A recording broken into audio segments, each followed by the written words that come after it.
को एनसीबी के सामने पेश होने के बाद एक बार फिर से शुक्रवार को एनसीबी दफ्तर में पेश होंगी अनन्या पांडे। आर्यन संग व्हाट्सएप चैट मिलने को लेकर किए जाएंगे सवाल। हरियाणा में जाते हुए मानसून ने किया किसानों का घाटा। धान और कपास के फसलों को पहुंचा भारी नुकसान। सरसों और गेहूं की बिजाई भी हुई प्रभावित। महाराष्ट्र में कोरोना की स्थिति में सुधार के बाद शुक्रवार से खुले सिनेमा हॉल, पार्क और ऑडिटोरियम। राज्य सरकार ने जारी किए निर्देश। कोविड प्रोटोकॉल को करना होगा पालन। उत्तर प्रदेश के जौनपुर जिले में गुरुवार रात हुआ बड़ा हादसा। भरभरा कर गिरा कच्चा मकान। 5 लोगों की हुई मौत, 6 हुए घायल। आगरा के पिनहाट कस्बे में तालाब का पानी सड़क पर भरने के चलते बच्चों से भरी स्कूली बस अनियंत्रित होकर तालाब में गिरी। हादसे में 3 बच्चे हुए चोटिल। एनएसपी नेता नवाब मलिक ने एनसीबी अधिकारी समीर वानखेड़े पर हमला बोलते हुए कहा कि उन्हें जल्द नौकरी से हाथ धोना पड़ेगा। साथ ही उन्होंने साल भर के अंदर जेल जाना होगा। जिसके बाद समीर वानखेड़े ने एनसीपी नेता की धमकी पर पलटवार करते हुए कहा कि ड्रग्स मामले में वे अपने कदम पीछे नहीं लेंगे, भले ही उसके लिए उन्हें कोई भी कीमत चुकानी पड़े। वे एक सरकारी अधिकारी हैं और अपना काम ईमानदारी से करते रहेंगे। कंट्रोल ब्यूरो के जरिए सुशांत सिंह की आत्महत्या के बाद एक विशेष अधिकारी को इस डिपार्टमेंट में लाया गया। आत्महत्या की जांच सीबीआई को दी गई। आत्महत्या या हत्या इसकी गुत्थी नहीं सुलझी, लेकिन पूरा खेल एनसीबी का फिल्म इंडस्ट्री में शुरू हो गया। रिया चक्रवर्ती को फंसाया गया फर्जी तरीके से। दर्जनों भर फिल्म अभिनेता अभिनेत्रियों की परेड कराई गई। कुछ लोगों को मुकदमे में फंसाने का प्रयास किया गया।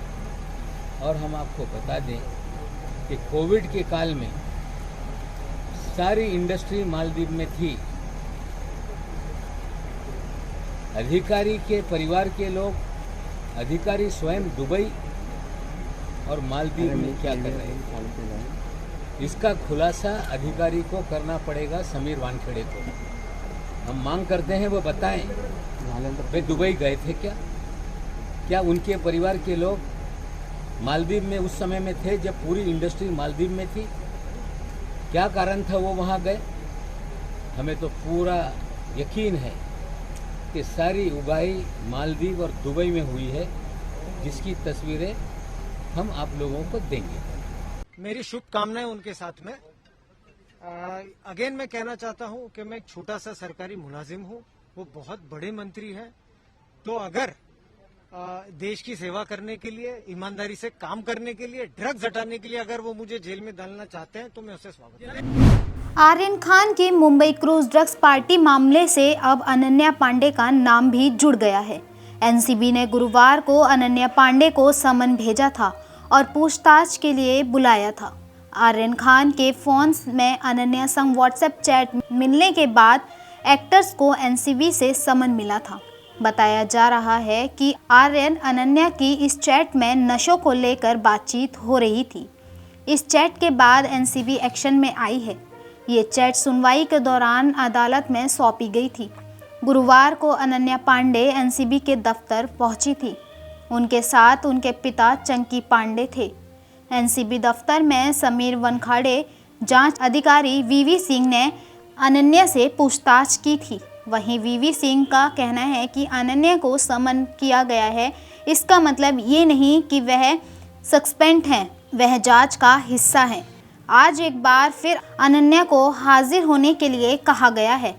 बता दें, अनन्या पांडे एक्टर चंकी पांडे की बेटी हैं। चंकी और शाहरुख खान के बच्चों के बीच अच्छी दोस्ती है।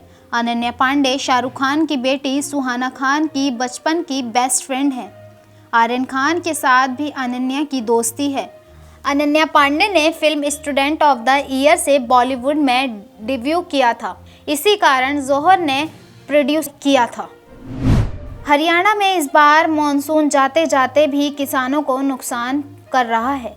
सितंबर माह में आई बारिश के चलते जहां कृषि विभाग के पास नुकसान के 55,000 शिकायतें आई थी, अब इनकी संख्या बढ़कर 60,000 पहुंच गई हैं। 17 से 19 अक्टूबर तक प्रदेश के कई इलाकों में हुई बारिश से जहां धान और कपास की फसल को नुकसान हुआ है, वहीं इससे सरसों और गेहूं की बिजाई भी प्रभावित होनी तय है। फसलों में हुए नुकसान को लेकर अब प्रदेश सरकार ने गिरदावरी के बाद ही असल नुकसान के आंकड़े सामने आ पाएंगे। इससे पहले सितंबर माह में भी कई दिन तक चली बारिश के कारण फसलों को नुकसान हुआ था। अक्टूबर माह में वापस जाते मॉनसून के चलते प्रदेश के अधिकतर जिलों में बारिश हुई। इससे न केवल मंडियों में पड़ा धान भीग गया, बल्कि खेतों में खड़ी धान और कपास की फसल पर इसका खराब असर पड़ा है। बारिश से धान की फसल जमीन पर बिछ गई, साथ ही कपास के टिंडे खराब हो गए। फतेहाबाद, सिरसा, रेवाड़ी, नरनौल, सोनीपत, जिंद और रोहतक, झांझर और भवानी जिले में नरमा, कपास, बाजरा और मूंग की फसल में नुकसान हुआ है। वहीं इसके अलावा कैथल, कुरुक्षेत्र, यमुनानगर, करनाल और आंवला में धान की फसल में पानी जमा हो गया है। किसानों का कहना है कि अधिक बारिश के कारण इस बार फसलों में नुकसान काफ़ी हुआ है। नुकसान की भरपाई को लेकर किसान लगातार कृषि विभाग के पास शिकायत दर्ज करा रहे हैं। कृषि विभाग भी नुकसान का आकलन कर रहा है, लेकिन अब यह कार्य राजस्व विभाग को सौंपा गया है। महाराष्ट्र में कोरोना की स्थिति में तेजी से सुधार हो रहा है। इस बीच राज्य सरकार ने शुक्रवार से सिनेमा हॉल, पार्क और ऑडिटोरियम को पूरी तरह खोल दिया है। राज्य सरकार की ओर से इसको लेकर दिशा निर्देश भी जारी कर दिए गए हैं, जिसके तहत सिनेमा हॉल, पार्क और ऑडिटोरियम देर रात तक खुले रह सकेंगे। हालांकि सभी को कोरोना प्रोटोकॉल का पालन अनिवार्य रूप से करना होगा। भले ही सरकार ने मनोरंजन पार्क को खोल दिया है, लेकिन कोरोना को देखते हुए कुछ प्रतिबंध अभी भी लागू हैं। इसके तहत पार्कों में वाटर राइड की इजाज़त नहीं होगी। वहीं सिनेमा घरों और पार्कों में आने वालों को थर्मल स्क्रीनिंग करने के भी आदेश जारी किए गए हैं। सिनेमा हॉल में सिर्फ वीकेंड आइटम की बिक्री की भी इजाज़त दी गई है। हालांकि इसे आप सिनेमा हॉल के अंदर नहीं खा सकेंगे। मूवी देखते समय हर समय आपको मास्क लगाकर रखना होगा। इसके अलावा सिनेमा घरों का तापमान भी 24 से 30 डिग्री के बीच ही रहेगा। उत्तर प्रदेश के जौनपुर जिले में गुरुवार देर रात बड़ा हादसा हुआ है। एक कच्चा मकान भरभराकर गिर गया। मलबे में दबने से 5 लोगों की मौत हो गई, जबकि 6 लोग गंभीर रूप से घायल हो गए। घायलों को अस्पताल में भर्ती कराया गया है। वहीं राहत और बचाव कार्य जारी है। शहर कोतवाली इलाके की बड़ी मस्जिद के पीछे मोहल्ला रोजा अर्जन में गुरुवार देर रात कच्चा मकान धराशायी हो गया। इस दौरान कई लोग मलबे में दब गए। रात करीब 1 बजे 5 लोगों की मौत हो गई, जबकि 6 लोगों को घायल होने की जानकारी प्रशासनिक अधिकारियों ने दी है। हालांकि इसके बाद ही भी मलबे की तलाश की जा रही है। घायलों की हालत चिंताजनक बनी हुई है। जानकारी के अनुसार परिवार के कुछ सदस्य सो रहे थे, वहीं कुछ लोग बैठकर बातें कर रहे थे कि इसी दौरान पूरा मकान भराभर गिर गया। वहीं हादसे होने के बाद जानकारी होते हुए पुलिस और फायर ब्रिगेड के कर्मचारी मौके पर पहुंचे और राहत और बचाव कार्य शुरू किया। सीएमएस अनिल कुमार शर्मा ने बताया कि घटना में कुल 11 लोग घायल हुए थे, जिनमें 5 लोगों की मौत हो चुकी है। घायलों की हालत गंभीर है। आगरा के पिनहाट कस्बे में शुक्रवार को बड़ा हादसा होने से बच गया। यहां तालाब में पानी सड़क पर भरने के चलते लगभग 3 दर्जन बच्चों से भरी स्कूली बस अनियंत्रित होकर तालाब में गिर गई। गनीमत ये रही कि ग्रामीणों को इस हादसे की समय पर जानकारी मिल गई। साथ ही लोगों ने तत्काल बस के शीशे तोड़कर मासूमों को बाहर निकाल लिया। बता दें, इस हादसे में 3 बच्चे चोटिल हुए हैं। गौरतलब यह है कि स्थानीय ग्रामीण वर्ष से जलभराव की इस समस्या का समाधान न होने के कारण जनप्रतिनिधियों को कोस रहे हैं। साथ ही उत्तर प्रदेश शासन ने 6 IPS अफसरों के तबादले किए हैं। इसकी सूची गृह विभाग ने जारी कर दी है। जानकारी के मुताबिक घायलों को जिला अस्पताल में ले जाया गया है, जहां डॉक्टरों ने अजीमुल्ला पुत्र मोहम्मद कैफी पुत्र जमलाउद्दीन मृत घोषित कर दिया है। वहीं 5 अन्य घायलों की स्थिति गंभीर बनी हुई है। राजस्थान के सिरोही जिले के कालंदी थाना क्षेत्र में चोरों ने गुरुवार को महाराष्ट्र के पूर्व मंत्री राज पुरोहित के बंगले का ताला तोड़कर चांदी और बर्तनों समेत अन्य सामानों की चोरी कर ली है। उनके बंगले पर पौधे की देखभाल करने के लिए नौकर पहुंचा तो ताले टूटे मिले, जिसके बाद नौकर ने राज के पुरोहित को जानकारी दी। इसके बाद पुलिस को इसकी सूचना दी गई। मौके पर पहुंचकर रेवेदर डीएसपी नरेंद्र सिंह देवाड़ा ने जायजा लिया। बंगले के आसपास लगे सीसीटीवी फुटेज खंगालने के लिए कालंदी थाने को आवश्यक निर्देश दिए गए हैं। इस मामले में कालंदी थाने में रिपोर्ट दर्ज करवाई गई है। वहीं पूर्व मंत्री के मंत्री फुगनी निवास दीपाराम ने कालंदी थाने में रिपोर्ट दर्ज करवाई। दीपाराम ने बताया कि गुरुवार दोपहर करीब 12 बजे महाराष्ट्र के पूर्व मंत्री राज पुरोहित का कॉल आया। उन्होंने बताया कि उनके तनवीर स्थित बंगले में चोरी की घटना की सूचना मिली है। इसके बाद वे खुद उनके बंगले पर पहुंचे तो मकान के ताले टूटे पड़े थे और सामान बिखरा हुआ था। इसके बाद उन्होंने राज पुरोहित को फ़ोन किया और पूरी जानकारी दी। उन्होंने पूर्व मंत्री से बात करने के बाद बताया कि उनके मकान से चोर अलमारी में रखे कीमती सामान चुरा कर ले गए। लोहे की कोठी में चांदी के 40 गिलास, 40 चम्मच, 10 थाली, 4 ट्रे, 4 जग, चांदी के 20 सिक्के, चांदी का कलश, 4 लोटे और अन्य सामान चुरा ले गए। इन सभी सामानों का वजन करीब 18 किलो है। कोरोना टीकाकरण के मामले में भारत ने बड़ा कीर्तिमान स्थापित कर लिया है। गुरुवार को भारत ने 100 करोड़ कोविड वैक्सीन लगाने का रिकॉर्ड बना दिया। इस बीच देश में बच्चों के टीकाकरण को शुरू करने लेकर चर्चा शुरू हो गई है। हालांकि 2 साल में कम उम्र के बच्चों के लिए इस्तेमाल में कोवैक्सीन को मंजूरी मिलने के अभी कुछ वक्त लग सकता है, क्योंकि भारत में छोटे बच्चों के ये टीका चरणबद्ध तरीके से लगाए जाने के असर है। सूत्रों ने बताया कि भारतीय दवा नियामक DCGI के विशेषज्ञ समिति की सिफारिशों की सावधानी से जांच कर रहा है और कई पहलुओं का आकलन कर रहा है। केंद्रीय औषधि मानक नियंत्रण संगठन CDSCO की ओर से फिलहाल कई कारकों पर विचार किया जा रहा है। इसमें 18 वर्ष या उससे अधिक उम्र के लोगों पर टीके का प्रभाव और प्रदर्शन शामिल है। इसके अलावा टीके की उपलब्धता भी एक बड़ा मसला बना हुआ है, जिसका आकलन भी हर स्तर पर किया जा रहा है। 2 साल से कम उम्र के बच्चों के लिए दुनिया भर में यह फैसला कोविड-19 टीका होगा, इसलिए इसकी मंजूरी मिलने से पहले आंकड़ों की सावधानी पूर्वक समीक्षा आवश्यक है। वहीं भारत बायोटेक अपने टीके की पूर्ति बढ़ाने में जोर दे रहा है।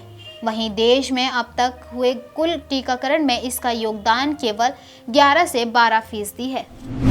उत्तराखंड और नेपाल से पानी छोड़े जाने पर पूर्वांचल के आजमगढ़ और महुआ जिले में बाढ़ का खतरा बढ़ गया है। तटीय इलाकों में पानी घुसने लगा है और फसलें से जलमग्न हो रही हैं। नेपाल के 6,53,080 क्यूसेक पानी सरयू नदी में 2 चरणों में छोड़ा गया है। इससे गुरुवार को महुआ जिले के दोहरी घाट में नदी फिर से उफान पर है। इस कारण कस्बा सहित तटवर्ती इलाकों के लोगों में हड़कंप मच गया है। 24 घंटे में नदी के जलस्तर में 1.30 मीटर में वृद्धि दर्ज की गई। वहीं आजमगढ़ जिले में उत्तराखंड और नेपाल से पानी छोड़े जाने की वजह से गंगा नदी भी उफान पर है। वहीं अगर जलस्तर पर नज़र डाली जाए तो महुआ जिले के गौरी शंकर घाट पर घाघरा का जलस्तर गुरुवार को 69.40 मीटर रहा। बुधवार को 68.10 मीटर था। 24 घंटे में 1.30 मीटर की वृद्धि दर्ज की गई। नदी का खतरा बिंदु 69.90 मीटर है। नदी के जलस्तर में तेजी से हो रही वृद्धि से कस्बे की मुक्तिधाम भारत माता मंदिर, खाकी बाबा की कोठी, दुर्गा मंदिर, हनुमान मंदिर, लोक निर्माण विभाग का डंका, बांग्ला शाही मस्जिद, ढी बाबा का मंदिर सहित ऐतिहासिक धरोहर पर खतरा मंडराने लगा है। उत्तराखंड के रुड़की क्षेत्र में गांधारोड़ा गांव में डेंगू का कहर थमने का नाम नहीं ले रहा है।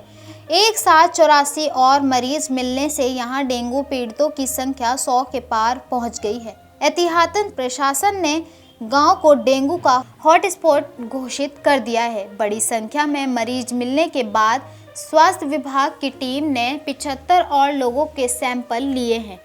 क्षेत्र के कई और गांवों में भी डेंगू से हाल बेहाल है। मरीजों की बढ़ती संख्या को देखते हुए सिविल अस्पताल में 30 बेड का डेंगू वार्ड बना दिया गया है। यहां 2 दिन में ही गधारोपड़, चोडियाला, खेड़ी शेखपुर, भगवानपुर, सुभाष नगर आदि जगहों के 14 मरीज भर्ती हैं। कुछ दिनों से बदलते मौसम के बीच शहर से देहात तक डेंगू का प्रकोप बढ़ता जा रहा है। अकेले गधारोपड़ में ही मरीजों की संख्या 100 के पार पहुंच गई है। करीब एक सप्ताह पहले के एक साथ डेंगू के 19 मरीज सामने आ गए थे। स्वास्थ्य विभाग ने गांव में शिविर लगाकर 93 लोगों के सैंपल लिए थे। इनमें से 48 लोगों में डेंगू की पुष्टि हुई है। इसके बाद लिए गए 66 लोगों के सैंपलों में से 36 लोगों की रिपोर्ट पॉजिटिव आई है। गांव में लगातार बढ़ती डेंगू संक्रमित लोगों की संख्या देखते हुए प्रशासन ने स्वास्थ्य विभाग ने इसे डेंगू हॉटस्पॉट गांव घोषित कर दिया है। बृहस्पतिवार को भी गांव में स्वास्थ्य विभाग की टीम ने पहुंचकर शिविर लगाया और बुखार से पीड़ित 75 लोगों के सैंपल लिए गए हैं। इस सैंपलों की जांच के लिए टीम ने लैब भेज दिया गया। जांच के दौरान 2 मरीजों की हालत गंभीर देखते हुए उन्हें सिविल अस्पताल में भर्ती करवाया गया है। हिमाचल उत्तराखंड की सीमा पर स्थित त्योनी में बानपुर सड़क मार्ग पर कार गहरी खाई में गिरने के बाद टॉस नदी में समा गई। वहीं इस हादसे में 5 लोगों की मौत हो गई। हादसे का शिकार लोगों के शव खाई में फंस गए थे। पोस्टमार्टम के बाद शव परिजनों को सौंप दिए गए हैं। फिलहाल दुर्घटना के कारणों की जांच की जा रही है। हादसा गुरुवार को हिमाचल उत्तराखंड की सीमा पर स्थित त्योनी में बानपुर सड़क मार्ग पर हुआ। हादसे में मारे गए लोगों में एक महिला सहित 3 पुरुष और एक 13 वर्षीय बालक शामिल है। जानकारी के अनुसार अल्टो कार में एक ही परिवार के 5 लोग सवार थे। अल्टो कार अभिनेत्री होकर खाई से गिरने के बाद टोस नदी में जा गिरी। घटना की सूचना मिलते ही पुलिस मौके पर पहुंची और ग्रामीणों की मदद से खाई में फंसे 5 शवों को निकाला। शवों को पोस्टमार्टम के लिए PHC यूतनी भेजा गया। यहां पोस्टमार्टम के बाद शव परिजनों को सौंप दिए गए। उधर त्रिवेणी पुलिस के एक अधिकारी ने बताया कि पुलिस ने दुर्घटना का मामला दर्ज कर जांच तेज कर दी है। पोस्टमार्टम के बाद शव परिजनों को सौंप दिया है। कश्मीर घाटी में हाल ही में हुई टारगेट किलिंग लोगों में दरार पैदा करने के लिए की गई है। पुलिस और अन्य सुरक्षा बल आतंकियों के मुजबों में कामयाब नहीं होने देंगे। भाईचारों को किसी भी कीमत नुकसान नहीं पहुंचाने देंगे। कश्मीर में अमन के दुश्मनों का खात्मा होगा। ये बातें पुलिस महानिदेशक दिलबाग सिंह ने श्रीनगर स्थित पुलिस ट्रेनिंग सेंटर में आयोजित शहीद दिवस के मौके पर कही। साथ ही डीजीपी ने कहा कि आतंकियों ने पाकिस्तान में बैठे अपने आकाओं के इशारों पर नागरिकों और अल्पसंख्यक समुदाय के लोगों की हत्या करके शांति भंग करने की कोशिश की है। पुलिस और अन्य सुरक्षा एजेंसियों ने आतंकियों के मुजबे को विफल करने के लिए तेजी से कार्रवाई की है। आतंकी नहीं चाहते कि घाटी के लोग और उनके बच्चे आगे बढ़ें। आतंकियों ने इस साजिश को न सिर्फ पुलिस बल्कि अन्य सुरक्षा एजेंसी बेहतर तालमेल से मुंहतोड़ जवाब देगी। इसके साथ ही आवाम की ओर से भी आतंकियों को मुंहतोड़ जवाब मिलेगा।